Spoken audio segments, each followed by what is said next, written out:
It's time. Finally, the finals are upon us. Ladies and gents, welcome back to the channel for a hell of a showdown. Fox's Anatan up against 3D Clans B. A B07 between the reigning champion and the former most successful currently player in our format for 2025. This is going to be a fun one. This one could be the bee's knees. Or will it be the Fox's bounty? That's what we're here to find out. Anno with the Byzantines and English in the hands of B. A matchup which Anatan just experienced earlier today was able to sweep it apart like it was nothing. Guess what? B was inspired. He saw something in what Killjadi done, and he now wants to replicate it. We've got the Dark Age Men-at-Arms opening. Thank you, mods, for setting up the predictions. Anatan not practicing this guy as well. This is the practice Marine Lord. But here's the thing, guys. Marine Lord, he has to go up against Anatan on the weekend. And right now, he isn't sure if he should have a notepad out taking notes or if this is all just an elaborate bait and a fake out by Anachad. Practicing Oases? He's practicing for the next tournament, Marine Lord. He's so confident he's going to hand your ass to you on a platter like a Cartoon Network character that he is already prepping to beat you in the next tournament. That's how confident Anachad is. I mean, this Dark Age Men-at-Arms rush isn't... It's not terrible per se, because obviously you're not going to be able to hit the goal, but the berries are what you're looking for here, right? And he has found them.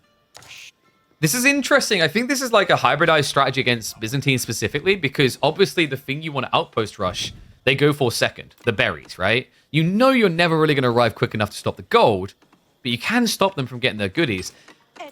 The problem is, Anatan doesn't care about his goodies. Last time, Anno went Grand Winery and Killjadi got more value than he should have out of the play, but he still got annihilated. This time around, Anno already has the counterplay. He's going to be going to a Horseman to clear the outpost, but he's also going to have the extra healing, the extra damage to make it as clean as possible. What's this viewer number? Amazing. AoE4 2025. Everyone realizes the game is alive. I mean, I'm hoping that we are doing our part and maybe converting some people over. I'll take my channel, but if not just my channel, into maybe checking out Age of Empires 4. I'd say if anyone was looking for the year to try AoE4, this is the year. And what is up, G.I. Joe? Thank you very much for the Prime sub, mate. Welcome back to the Swarm.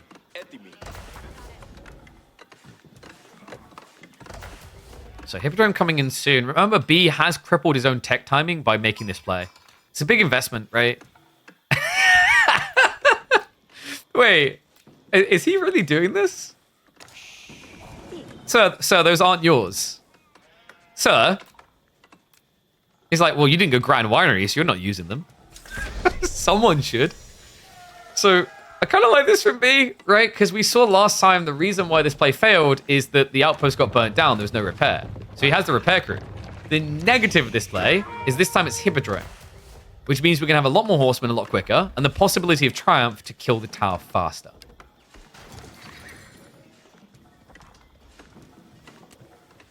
DLC soon? Exactly. 2 DLCs this year, man. I'm so excited for it.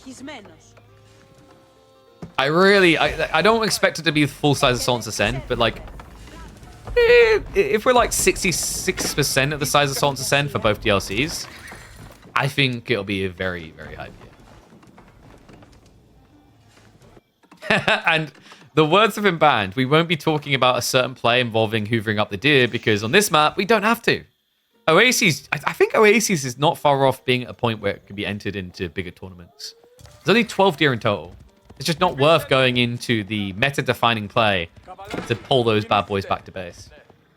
No Bambi lovers to be found here. Abbey of Kings coming from B, though. Interesting.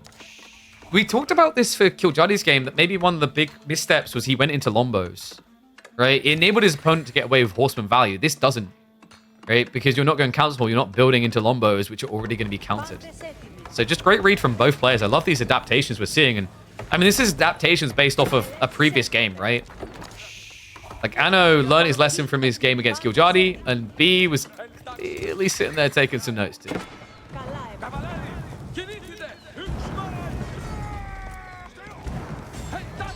MEA. I'm going to try to defend, but good luck with that. Your teensy-fincy plastic swords don't seem to be concerning too much. Triumph even getting activated. Wow, so Anansan, he doesn't want to lose a single soul here. Going for the burn. Torch damage, I'm pretty sure it doesn't get buffed, right? But it is allowing him to heal through this. Target fire is coming in. One horseman is going to be going down. The villager will not be able to save this one. No, he's going to get stabbed down. Final torch hulls are going to be coming out. So that's going to be a villager dead. 2 MMA down. He killed, was it 1 horseman or 2? I think it was 2 in the end. No, it's 1, right? Pretty sure it's 2. Yeah, it was 2. You see on the destroyed value. And Anno, at this stage, I don't think we're going to see him go for the term that shall not be stated. Right? Oh my god, we're actually seeing it from B, though. He's going into PS. There's only 12 deer on this map, which is less than half of what you get on the standard map, where this is the meta, right? So, a little bit surprised by that. Then again, you're against mass horsemen. So you can't go out on the pocket economy. So those that haven't seen Oasis yet, Oasis is a map that's designed to force you out of your base. Take risks because they're worth them, right? You've got berries next to fish, deer next to fish. You've got the boar next to fish. The whole point is that you want to come out here because there's a lot of value and great gathering rates. But by doing that, you are leaving yourself very vulnerable. Against Hippodrome play, that's a dangerous thing to do. The weirder part to me is like B is playing a Civ that can completely just ignore deer, though. Right? Because you can just switch farms. Remember, for the English, they don't get many economical benefits, but one of them is that their farms are half price.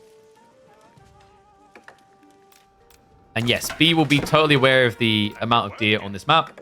He has played it several times. Remember, this is the default map for the weekly.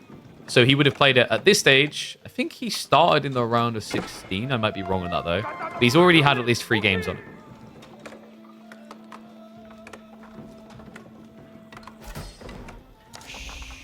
B, this is... Is this FC? This has to be FC. And he's adding his stables now. Need to do that to get into your boys, so you can pick up the deer anyway. Anno isn't mirroring, right? I kind of love the fact that he actually got PS out this mill. Wait, was it this mill? Surely not. That would have been way too risky. Horseman. I'm going to look to poke here, but a little bit tricky right now. That one-time Triumph usage is important to highlight, right? It takes way too long for the supply points to restock. You have to take fights first. It was? Man, dude. B is wild. The fact he used this mill to research something that takes over a minute could have easily just lost it before it completes. And Anno, he hasn't committed to a contract yet. He does have access to Misafadi, not really ideal in this game.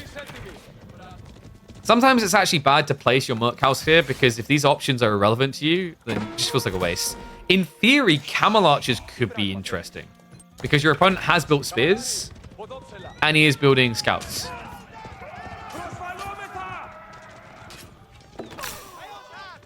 King going down. A little bit surprised that that worked out so well. That's Anno kind of picking him apart. Forces the reinvestment from B. That's going to slow his tech timing. Would anyone know why AoE 2 has highest ratings versus AoE 4?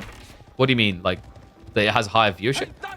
Because AoE 2 has been around for a very long time. So from an esports perspective, it has generated a very long narrative that people have invested in.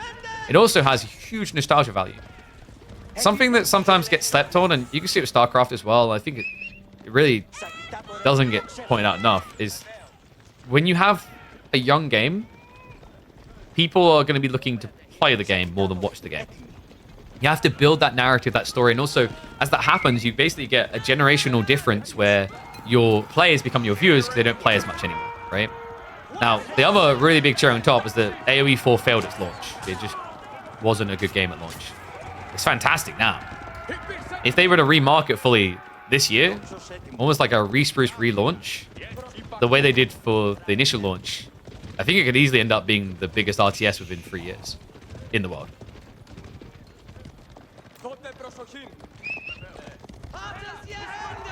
Yeah, the way you have to think about it is games like 2, StarCraft as well, has a great audience that exists now, but for 4, if marketed correctly, it has the opportunity to get a bigger audience than both. Because It's not something that's been refined over 20 years to the point that a new player will just get the crap stomped out of them.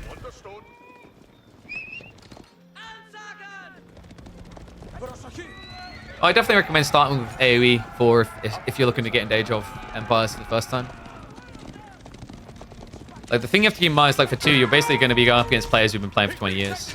Before, it's only a few years old. The way I described this game when I first tried it, when it was being launched, the statement I made about this game is this could be for RTSs what Valorant was for tactical shooters. Right? We all know that person that's, like, likes Counter-Strike, maybe watch it occasionally, but didn't want to play it. Because they were like, oh, this game looks fun, but I'd have to get my ass handed to me for 20 hours plus first. It's tough. It's like the person who says, yo, this TV show gets really good after the 8th episode. It's like, oh, good. So I have to waste 8 hours of my life first. Ooh, this feels bad for me, though. Golden Horn Tower versus White Tower. No scalability. Remember, you have the Eco Landmark, which is basically a town center, so you get more villagers, or you can go for the White Tower. White Tower does give you a pump into military units a bit efficiently while leaving you defended. That's it, though. So, like, what is your goal with this play? Typically, when you see White Tower, it's about getting your initial knights out and then going for relics. Tricky to do, really, from this perspective, from this position. Your opponent has enough that you can kind of threaten that initial knight. Instead, we actually have B adding in men-at-arms. Okay, great for fighting your enemy directly, but not great when you get kited.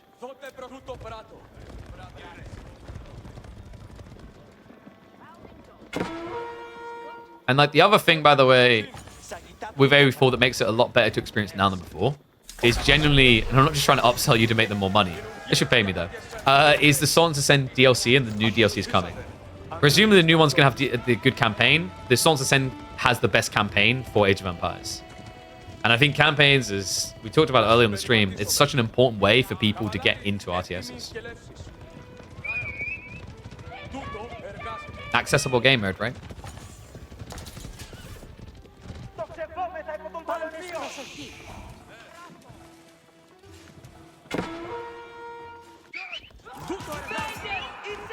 And yeah, the whole launching without ranked, what I'll say about that is I think, like, it's kind of an overrated expectation to have ranked straight away.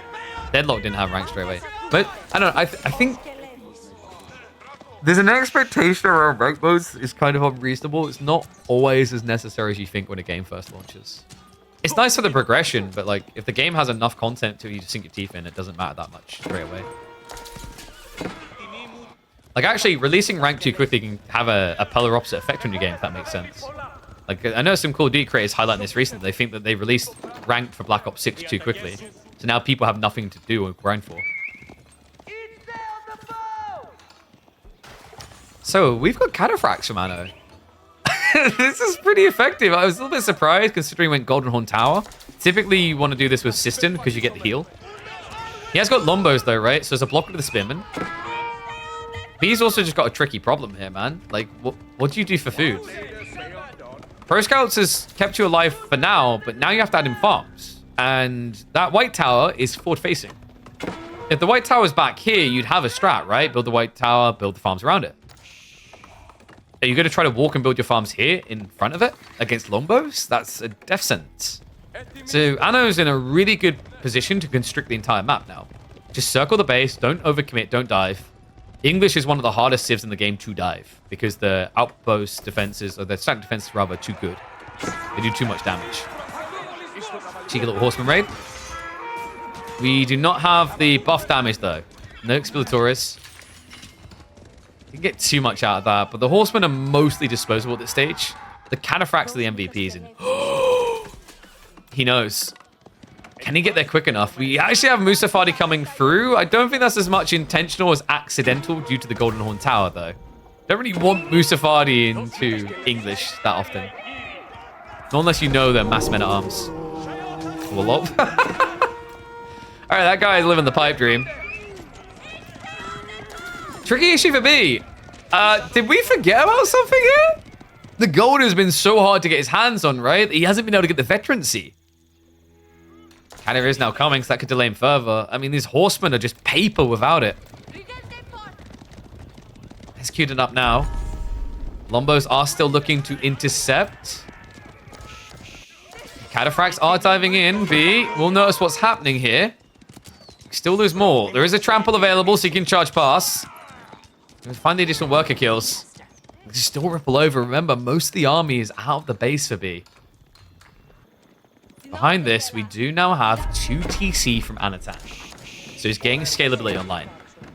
Now as the game drags deeper, he feels better and better. Remember, he was already ahead because with the Byzantines, you get these systems that give you an economical buff. Villages in range gather faster. He's currently got a 22% efficiency buff there. Now, with the farms coming in, B's efficiency will start to arrive, right? The English do gather better from farms per age. But he needs to scale a lot of farms.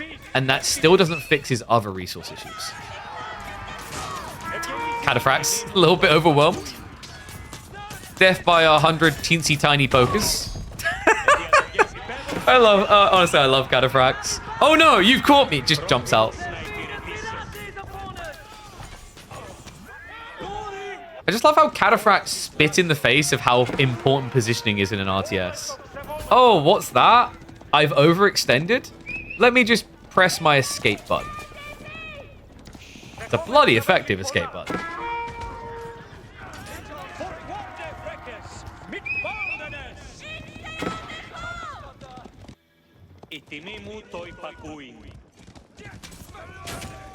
Farms are coming in, but the Cataphracts are sneaking in again. We don't have much in the way of olive groves. That's one thing that's going to be a bit weirder in this game for Anno. He didn't have that natural value of scaling them, because usually with the Grand Winery, you get such a good buff off them, you build groves early. So instead, he's playing risky on the map. B is going to try to punish that. Does see the villagers gathering. Akratoy is going to get activated. Good read there. Unfortunately, not very effective when you're talking about Castley's variety units. It does at least stop them from killing you. Now Lombo's arriving as well, so he's looking to burn through.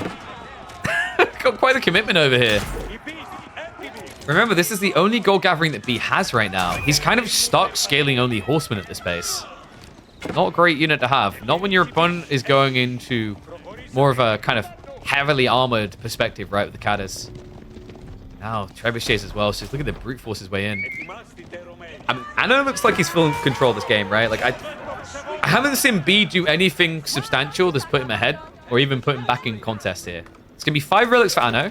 That's going to be a lot of olive oil, by the way. Oh, wait, no, sorry, he didn't have the Grand Winery. That's going to be a lot of gold, which means he just keeps pumping Cadders.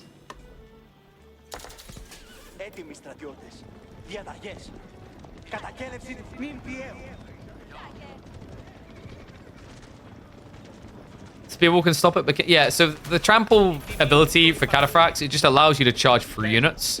And you are correct that Spearman can work sometimes, but it's not always reliable. You have to really be paying attention. I always call these great support units. It's interesting because we've got a game where they're actually a frontline, but a lot of the time their best role is as a support unit for raiding and then also for sniping siege. Because unlike normal cavalry, they can just run straight through all the enemy units to reach that siege. But he has to be wishing he had such a unit right now, because the trebuchet pressure is starting to stack up. We have some raid attempts, but that is a lot of Cataphracts. I think B just lost this game due to a lack of gold. It's crazy as well, he did have options, but the longbow pump meant none of them felt secure for him, right? And in some ways, having a react horseman is good there, right? Because, oh, wow, you're blocking my gold with longbows, I can afford horsemen. The issue is Anno just had the next layers ready.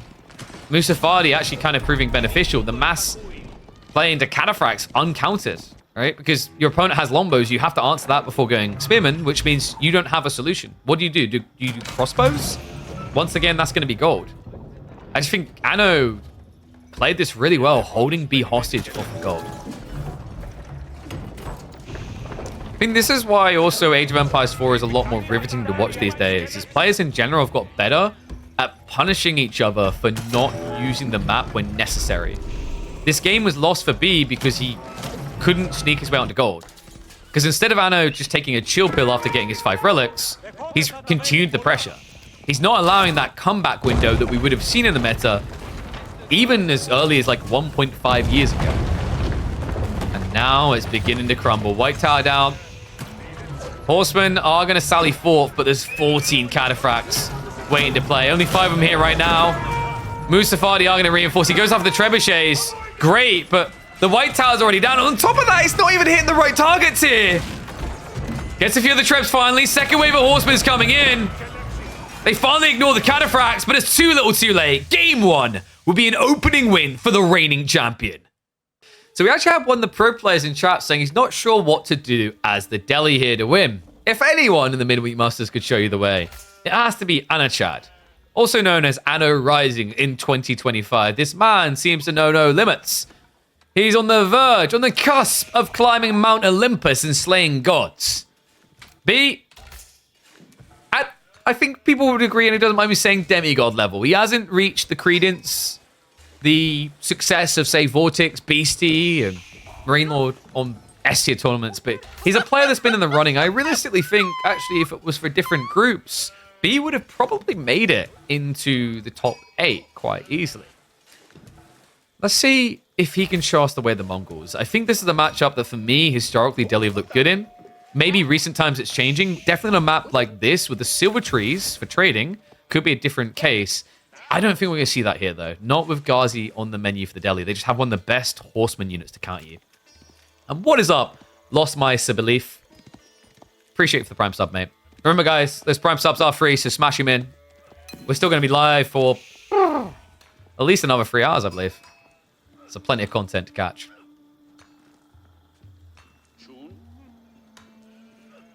When did Vortex win an S-tier tournament? I'm trying to remember. Has he won one? If he hasn't won one, no, I think it was either him or Lucifron that definitely won one. But they've been in several grand finals, right? Yeah, so he won the Top Team Gamer event. He won AoE 4 Pro League quite a while ago. But outside that, a lot of second and third places, right? For B, and looks like we've got a little bit of a pause, so we'll give that a moment. I think one's having an internet issue. So, yeah, for B, guys, the thing you have to keep in mind is he's always done quite well in the road to Red Bull Woodlaw. He was finding big successes. But if you look at his accolades, he hasn't claimed big S-tier tournaments. He doesn't necessarily make that many grand finals. The other interesting thing, though, is that B is kind of recommitting himself. Same with Vortex. A lot of players, and this should be inspiring for a lot of people new looking at the game, a lot of players who were leaving Age of Empires 4 are now returning to Age of Empires 4. They took the time to stride around, look at what was on offer in different locations. Your Storm Gates, your Battle Aces, your Age of Myth, etc. And after looking through them all, they decided, you know what? AoE 4, actually, we got it pretty good. And immediately flocked back. Sheephole looking really good for both players, by the way. Yeah, 19 to work with. 19 on the other side for Anatan. They're neck and neck. But of course, remember, he starts berries. So this was better of a haul for B. That's to be expected. Remember, with the Khan, you do have a movement speed arrow to go faster. So you should be able to find sheep soon. You should even be able to punt the Falcon out to check one direction over another.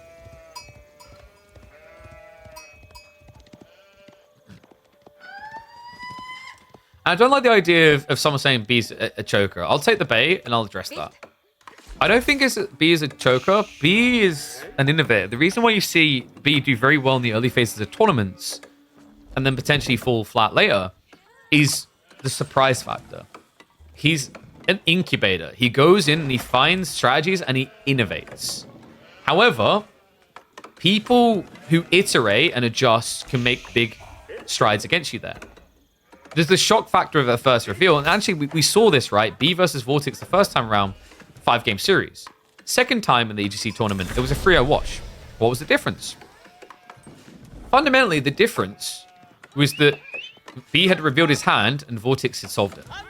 So we see this from B all the time. He opens games with completely different build orders consistently. You just don't really know what you're up against. However, when you get to the absolute highest level and you've seen the hand, and you know the signs to look for in the early opening play, as top players will, like Anatan, Vortex, etc., they tend to just count you out quick. So I think that would be my counter-argument to that. It's not that B is bad, per se. It's that he's... I don't want to say over the creative. I don't want him to change. I love that creativity. But it's almost like he needs even more branches to the creations so that his play can't be read and countered after seeing it once.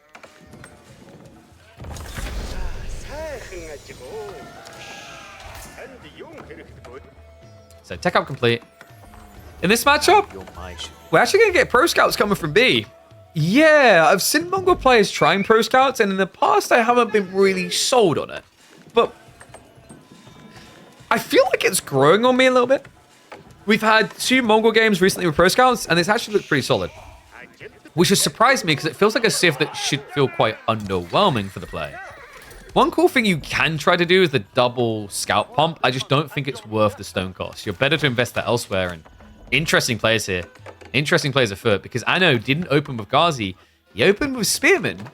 B is now going to get, I'd say the optimal solution at the beginning of going archers to try and snipe out the deer collection. Or at least protect it. We do have Ghazi following very quickly. Now, interesting thing about Delhi is with the military efficiency, they're able to just blob troops out very quickly, right? They're able to actually get double production going. Hello, Moldy. Thank you very much for the raid, mate. And no, the Khan can't pro scout. He's a little bit sad for that reason. We do have... Oh, okay. Oh, we've seen this type of strategy before. Keshik Magadai, baby.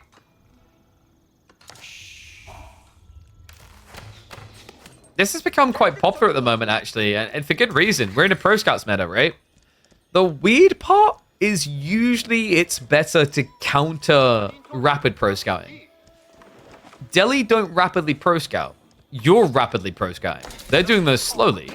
So building Magadai here can feel a little bit funky. Have to be very careful about your micro as well. They're so easy to lose in the early phases. Now remember, he will have the Yam, he will have the movement speed arrow. So it should be very hard for Ghazi to catch him. He even baits him in! Okay, that was sick. Did you guys notice what he done there? B, he actually held the Magadai still just long enough that the wind-up began on the attack animation. And then he pulled away, which forced the Ghazi to chase him, and then he's overextended. If it wasn't for that, Anatan could have tried to pull the Ghazi away, would have been able to do so quick enough to keep it alive. Seems very nitpicky, seems small, but in this early opening phase, 1 or 2 units really can make a hell of a lot of difference, because when you're playing the Pro Scouts game, it's all about momentum swing. If you can keep more troops in the mid-map, you will get more of the deer. Now we have the rotation come around. He's even going to intercept the Scholar. I mean, pretty much a freebie, right? It's interesting because you usually think about Magadai for the Pro Scouts alone, but he's using it to also just block the Scholar win condition. Because Delhi, if they capture these in the feudal age, they basically get 3 villages worth of gathering at this stage. Formation shuffle might betray him a little here. The sheep are actually griefing the Ghazi. He will end up losing 1 though. We do have the Khan Hunter added in quite early. The chase is on. Now, maneuver speed arrow is coming off cooldown in 14 seconds, so should be able to get most of what remains away. Kind of feels like he needs the body blocks, and yes, he gets in there. B. Beautifully done. Tries to buy the time, but unfortunately, Ghazi are notably quicker than Magadai. So we'll still lose them. B is scaling into the Keshiks. We'll be able to solve the Ghazi. Nice snipe there. Does at least get 1 of them. Keshiks. Be careful. He's going to get target fire down. Didn't respect the spears. B? This is not a great fight right now. No, the spearmen are just kind of leading the way on this one. Able to pick apart the Magadai. And these are the type of trades B can't afford at this point in the game. Your opponent's already scaling a lead now, right? Like, remember, he has got Sacred Sites to be captured. Looks like we have got archers to at least intercept, but with 2 of them already locked in, that's 6 villages worth of gathering extra.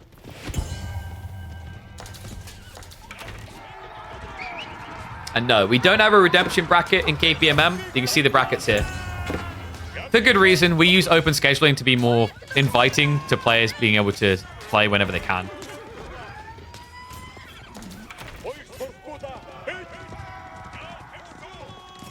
Man, I can't believe how quickly this turned. I kind of can.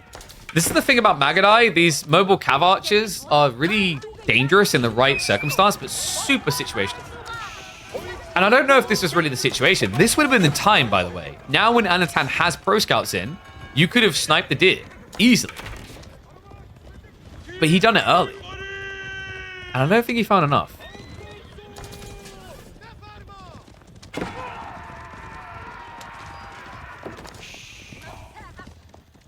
On top of that, I don't know, look at him go, man. Castle Age and then all the way to the moon, right? Ghazi are faster than Horsemen? Well, not faster, the same speed. But they are much faster than Magadai. Magadai a while ago got a nerf. They used to be 1.60 movement speed, and then they got nerfed down to 1.58. Is it 1.58 or 1.56? It didn't seem like that big of a percentile nerf, but it mattered because it meant you could gap close. One of the big reasons they made that change is a long time ago, you could actually counter French players by spamming Magadai, because their knights moved at the same speed. So you were just a moving ranged cavalry unit that could kite and kill them.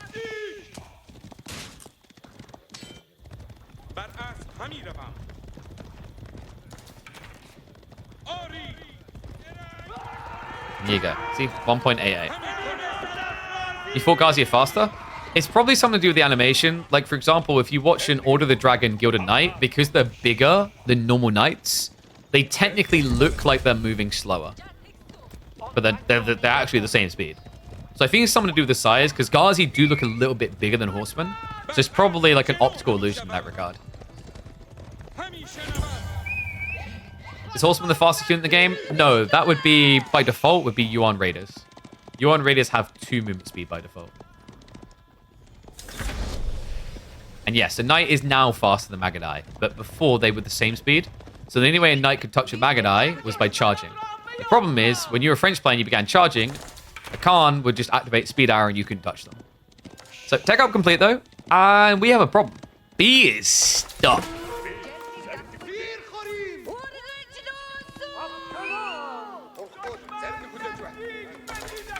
You might be asking how stuck? Like, we're talking pretty absurd levels at this stage. I think it'd be fair to say, you know those type of music artists that make the same love song just in different remixes 15 times over? Almost like a Nickelback for sorrowful people. He's that stuck. He has to win some big fights to even try to contest. Ghazi, you'd think that Keshiks would just outright wipe Ghazi. It's not true. They do reasonably well. Like, one-on-one, sure, the Keshik will win that fight. But as you scale it, as you blob it, it becomes problematic. Because the thing is, even if you have the same cost into Keshiks and Ghazi, if someone's microing Ghazi away, you'll never be able to get that final hit.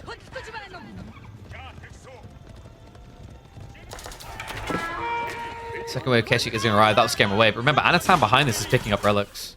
Now, B has done a good job of just kind of disappearing the opportunity on some of these, right? Like having the Khan on the flank. But now with Lancers coming out, you can't block, right? You need to tech. But by teching, you're going to stop appearing on the map. Which, this far behind, almost just guarantees 5 relics.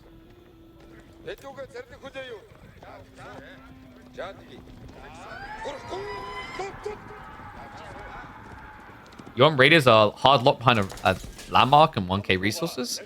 Sure, but I wouldn't say that makes them irrelevant. If you get the late game, I still think Yuan Raiders are being slept on quite a bit for Shushi. Insanely powerful unit.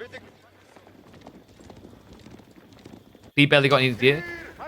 He's got enough to stay alive for the time being, but this is like a fundamental issue in Mongols. They do feel a bit funky for the Pro Scouts play. And I say this as someone who's just praising them for the last 2 games. That's why I was kind of shocked that it worked so well today.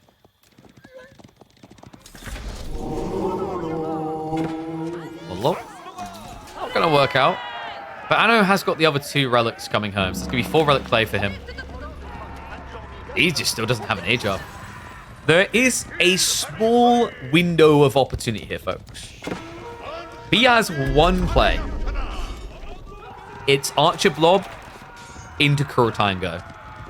It's a very powerful time if you can thread it.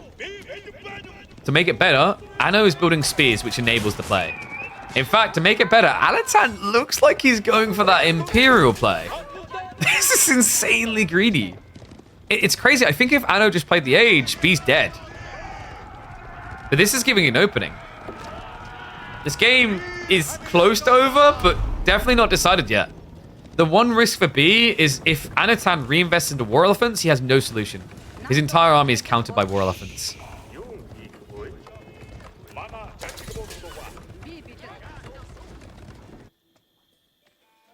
Sir, you forgot something. Oh, yep, don't mind me. I was just checking that you're watching, KP. Yep, we see you. And it's on the way. Palace of the Sultan. Anatan on his way to age 4 when B hasn't even reached age 3. Yeah, you heard that correctly. He's going to be 2 ages ahead. B's probably going to pull, what, 15 to 16 villages for Kurotai? He's definitely going to be behind by 2 ages. Holy crap. I like how Johan... I don't know. I'm not with you on this, Johan. I don't get what the Mongols are meant to do to just annihilate Delhi so frequently. It sounds like you've got some pent-up fury, some frustrations you've been having. I feel like you're the only person who has frustration with Mongols compared to having frustrations with Delhi here.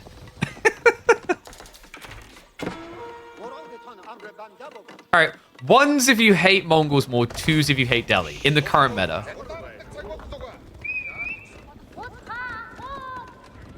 So tech up complete. B's like, what the hell? Gotta go now.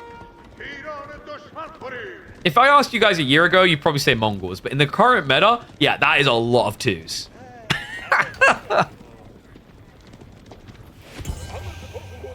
Delhi is just not a fun experience for people right now. I think especially for the average player, because the average player's game length is probably 10 minutes longer than pro-level play, I feel like, on pubs at least. And that's an important detail to keep in mind, right? Because like what that means is you're probably seeing the Imperial Age play from Delhi more. Which is insane, right? Because once they hit Imperial Age, they have the ability to queue up well over 10,000 resources of techs and get them for free over time. Time which reduces the more scholars they have.